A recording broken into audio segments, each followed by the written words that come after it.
झांसी के ककरवई थाना क्षेत्र में ग्राम डुमरई में जहां खेत की रखवाली करने गए 45 वर्षीय गंगा प्रसाद की कुल्हाड़ी मारकर हत्या कर दी गई। गंगा प्रसाद के खेत पर ट्यूबवेल लगा है, जिससे पड़ोसी किसान जोगेंद्र पानी लगा रहा था।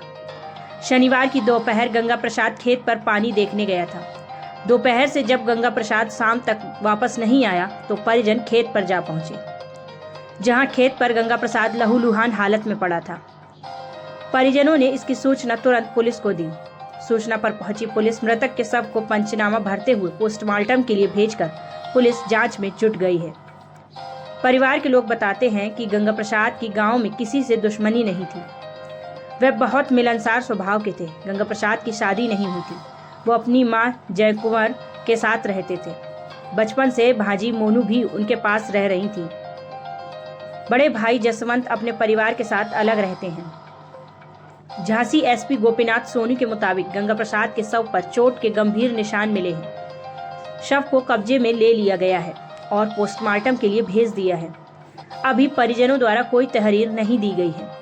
तहरीर आने के बाद मामला दर्ज किया जाएगा। हालांकि पुलिस हत्या के मामले की जांच में जुटी है। लक्ष्मी कहाँ की रहने वाली हैं? रामपुरा की।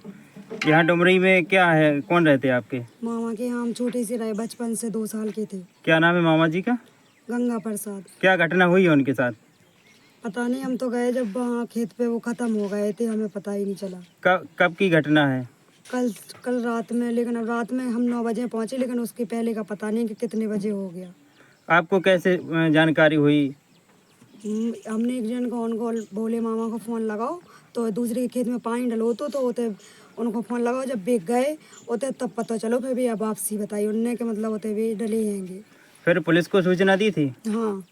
पुलिस आई? हाँ आई। क्या कहा है फिर पुलिस ने? कुछ नहीं, जी कह रहे थे कि आपकी सुनवाई होगी बस। और सामान वामान था तो वो भी सब ले गए थे। अभी बॉडी को पोस्टमार्टम के लिए भेजा गया है? हाँ, रात ही में भेज दिया था।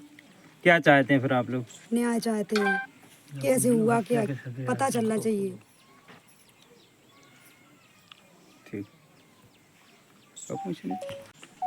क्या नाम है भैया आपका? मेरा नाम आकाश गौतम है।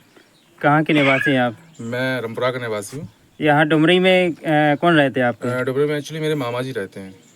क्या नाम है उनका? उनका नाम है गंगा प्रसाद। क्या घटना हुई है उनके साथ? घटना ये हुई कुछ नहीं, मैं झांसी में जॉब करता हूँ, मैं झांसी में रहता हूँ। तो रात को मुझे करीबन 10 बजे के समथिंग मेरे बहन का कॉल आया कि भैया आप इधर आ जाइए और मामा जी एक्सपायर हो गए हैं। तो हड़बड़ाते हुए उसने मुझे कुछ नहीं बोला। तो फिर मैं यहाँ पे आया, जब मुझे पता चला कि इनका मामा का डेली का आना जाना था खेत पे, उसी टाइम पे आते जाते रहते थे वो। तो उसी तरह वो उस दिन भी गए थे, कल भी गए थे, उसी तरह उनका आना जाना हुआ। तो अब पता चला वो 12 बजे गए थे, 1 बजे ये गरौठा गई हुई थी। तो ये गरौठा गई हुई थी तो इनने उनको बिंडल दिया लेके, ठीक है। तो वो लेने के बाद फिर ये चली गई, फिर वहाँ से रिटर्न में आ भी गई। तो समथिंग 4 बजे के टाइम पे वो घर पे आ जाते थे।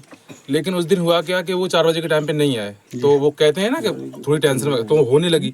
तो फिर इनने बोला कि मामा क्यों नहीं आए हैं। तो उन्होंने फिर फ़ोन करवाया। जब फ़ोन करवाया तो फ़ोन कराने के बाद कोई उनको देखने, क्या नाम था, राहुल को फ़ोन लगाया कि जाओ राहुल तुम आवाज़ लगाओ थोड़ी उनको। तो राहुल ने आवाज़ लगाई तो उन्होंने सुना नहीं।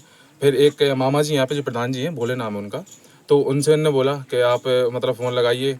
किसी राजू नाम के व्यक्ति का पानी लगवा रहे थे वो, ठीक है। तो जब वहाँ पे पहुँचे तो उन्होंने देखा कि मतलब वो पड़े हुए हैं, तो उनको बताया। फिर यहाँ से उन्होंने उनको ले गए। तो यहाँ से इन लोगों ने देखा उनको तो लथपथ खून में पड़े हुए थे और कुल्हाड़ी जैसे कुछ निशान थे घाव पे। ज़ाहिर सा दिख रहा था कि उनका किसी ने मर्डर किया है, ठीक है। यहाँ पे था निशान, यहाँ पे था, उंगलियाँ भी कट गई थी, ठीक है। बहुत बेरहमी से मारा है और हम न्याय चाहते हैं, क्योंकि देखो ऐसा तो है नहीं, मेरी सिस्टर है, बचपन से वो यहीं पे रही है। मैं सरकार से यही कहूँगा कि प्राथमिक रूप से खुद उनकी मदद करें और मुझे न्याय चाहिए, बस कुछ भी नहीं। थाना ककरवई का क्या मामला है? थाना ककरवई के डुमरई गांव में पुलिस को देर रात में ये सूचना मिली कि गंगा राम, जिनकी उम्र लगभग 45 साल है, उनके बेटे द्वारा यह सूचना दी गई कि उनके पिताजी ट्यूबवेल पर काम गए थे और लौट कर नहीं आए। पुत्र और परिवारजन वहां जाकर देखे हैं तो वो ट्यूबवेल के पास मृत अवस्था में पाए गए हैं। उनके शरीर पर चोटों के निशान हैं। पुलिस द्वारा शव को कब्जे में लेकर पंचायतनामा और पोस्टमार्टम की कार्रवाई कराई जा रही है तथा परिजनों द्वारा अभी तहरीर नहीं दी गई है। तहरीर प्राप्त होते ही FIR पंजीकृत कर अग्रिम वैधानिक कार्रवाई कराई जाएगी।